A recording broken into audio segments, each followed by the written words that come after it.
لله حمدا طيبا مباركا كثيرا وعلى آله وأصحابه أجمعين.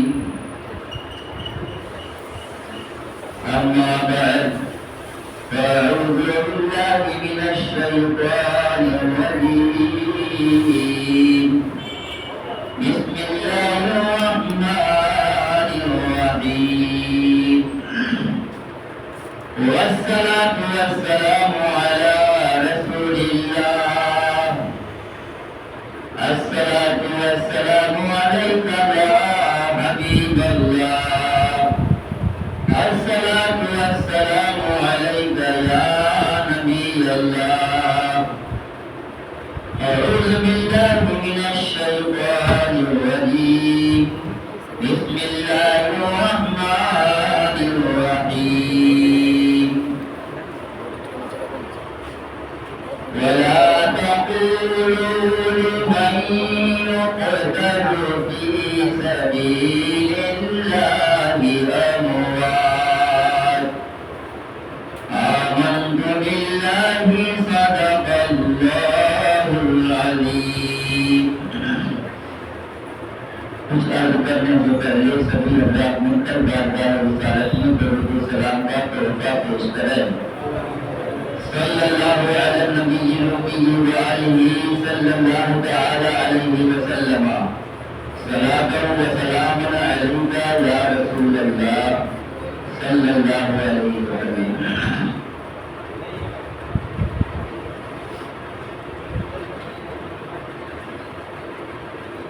آپ کربل پر کبھی کعبہ بنا کر دیکھیے. آپ کربل پر کبھی کعبہ بنا کر دیکھیے. مثل فرزند علی گردن کٹا کر دیکھیے. مثل فرزند علی گردن کٹا کر دیکھیے. حق پرستی کا اگر دعویٰ ہے تو مثل حسین. حق پرستی کا اگر دعویٰ ہے تو مثل حسین. زیر خنجر سر ہو پھر بھی مسکرا کر دیکھیے. زیر خنجر سر ہو پھر بھی مسکرا کر دیکھیے. کانپ جائیں گے زمین و آسماں دشت و جبل. کانپ جائیں گے زمین و آسماں دشت و جبل. حیدر کرار کا نعرہ لگا کر دیکھیے. حیدر کرار کا نعرہ لگا کر دیکھیے. روح ہو جائے گی تازہ، صاف ہو جائے گا دل. روح ہو جائے گی تازہ، صاف ہو جائے گا دل. یاد میں سرکار کی آنسو بہا کر دیکھیے. یاد میں سرکار کی آنسو بہا کر دیکھیے. آپ کربل پر کوئی کعبہ بنا کر دیکھیے. مثل فرزند علی گردن کٹا کر دیکھیے. اللہم صلی علی سیدنا مولانا محمد بن عبد الجود والکرم وآلہ وصحبہ وبارک وسلم. صلاۃ و سلام علیک یا رسول اللہ. بہت اچھا موقع ہم سب کو مل رہا ہے. 10ویں محرم ختم ہو گئی. محرم کا مہینہ چالو ہے. آج 26 تاریخ محرم کی بہت ہی بہترین تاریخ ہے. وعدے کا بڑا آپ حضرات سن رہے ہیں. ایمان تازہ ہو رہا ہے. سنتے رہیے، سال بھر سنتے رہیے تو ختم ہونے والا نہیں ہے واقعہ. تاریخ کربلا.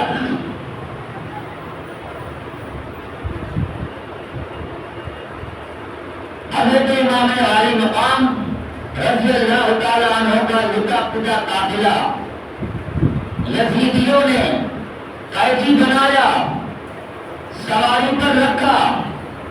اس کو پیدل اور تماشا بناتے، ناچتے گاتے، شور مچاتے، اپنی کامیابی کا ڈھول بجاتے راستہ طے کرتے چلے جا رہے ہیں اور امام علی مقام رضی اللہ تعالیٰ عنہ کا سر نیزے پر چڑھا ہوا ہے اور وہ نیزہ کس کے ہاتھ میں ہے؟ ہولی کے ہاتھ میں ہے۔ ہولی بہت بڑا ظالم اور دشمن تھا اہل بیت کا، ہولی کے ہاتھ میں نیزہ ہے، اس پہ امام حسین کا سر لگا ہوا نیزے کی نوک پر، اللہ اکبر، چل رہا ہے۔ چلتے چلتے چلتے چلتے ایک مقام ایسا آتا ہے، وہاں رک جاتے ہیں اور اس مقام کو سمجھنے کے لیے ذرا حضرت فاطمہ زہرا خاتون جنت کی بارگاہ میں چلتے ہیں۔ فاطمہ زہرا خاتون جنت، ان کا وقت ہے، حسنین کریمین کا بچپنا ہے، حضرت زینب رضی اللہ تعالیٰ عنہا یہ بھی ہے اور بھی لوگ ہیں۔ اللہ اکبر، حضرت فاطمہ زہرا کی بارگاہ میں ایک کنیز رہا کرتی تھی جن کا نام تھا شیرین۔ عرصے دراز سے تو خدمت کرتی تھی، ایک دن خدمت کرتے کرتے فاطمہ زہرا نے فرمایا، اے میری بہن، اے کنیز، اب آج سے تم کنیز نہیں ہو، آج سے تم آزاد ہو، اپنے گھر جا سکتی ہو، اپنے گھر پہ آزادی کی زندگی گزار سکتی ہو، مگر ایک بات کا خیال رکھنا، میرے ابوجان نے فرمایا تھا میرے شہزادوں کے تعلق سے اس کو غور سے سن لیجیے، کچھ وصیتیں ہیں، اس کو اپنے دوپٹے کے آنچل میں گانٹھ باندھ کے رکھ لینا اور جب وقت آئے گا کبھی اس کو کھول کے دیکھ لینا۔ سبحان اللہ، کنیز کو ہدایتیں مل رہی ہیں، وصیتیں مل رہی ہیں۔ اے میری بہن، دیکھو ایک زمانہ ایسا آئے گا کہ ہمارے شہزادے ایسے مقام پر پہنچیں گے جس مقام کا نام ہوگا کربلا، اور اسی کربلا کے میدان میں میرا بیٹا حسین شہید کیا جائے گا۔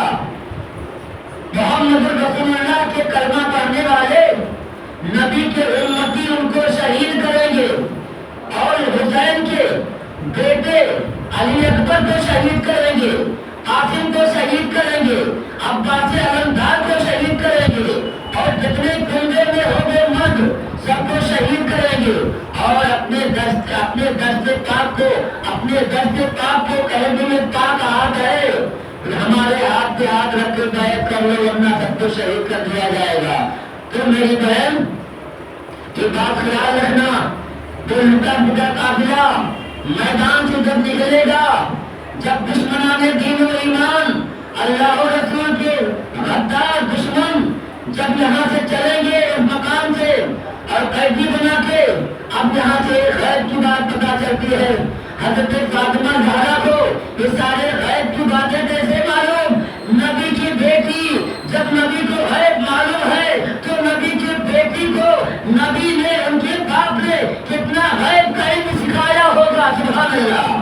فاطمہ زہرا کہتی ہے میری بہن، لٹا پٹا قافلہ جائے گا، سب شہید ہو جائیں گے، میرا بیٹا حسین کا سر نیزے کی نوک پر چلا کے لوگ چلیں گے، اور جب ایسا مقام آئے گا اور راستے میں اگر تمہارا گھر پڑے گا تو دیکھنا رات کا سناٹا ہوگا، دیکھنا اگر لٹا پٹا قافلہ جا رہا ہے تو قافلے کو جب دیکھنا وہاں پہنچ جانا، سلام کرنا، ان کی حال دریافت کرنا، اور بھوکے پیاسے رہیں گے ان کے کھانے پینے کا انتظام کر دینا، یہ تمہارے لیے سعادت مندی ہوگی۔ تو کنیز کہتی ہے اے میری بہن، ٹھیک ہے، میں یہ کام ضرور کروں گی، ہمارے زندگی میں ایسا وقت آئے گا۔ اب آئیے کربلا کے میدان میں، ہولی حسین کے سر کو نیزے پر چڑھا کے لے کے چل رہا ہے، چلتے چلتے رات ہو جاتی ہے، آدھی رات ہو جاتی ہے تو دیکھتے ہیں سناٹا ہے، اندھیرے رات میں دشمنان تھوڑے باطل اہل بیت کا قافلہ کے لے کے جا رہے ہیں،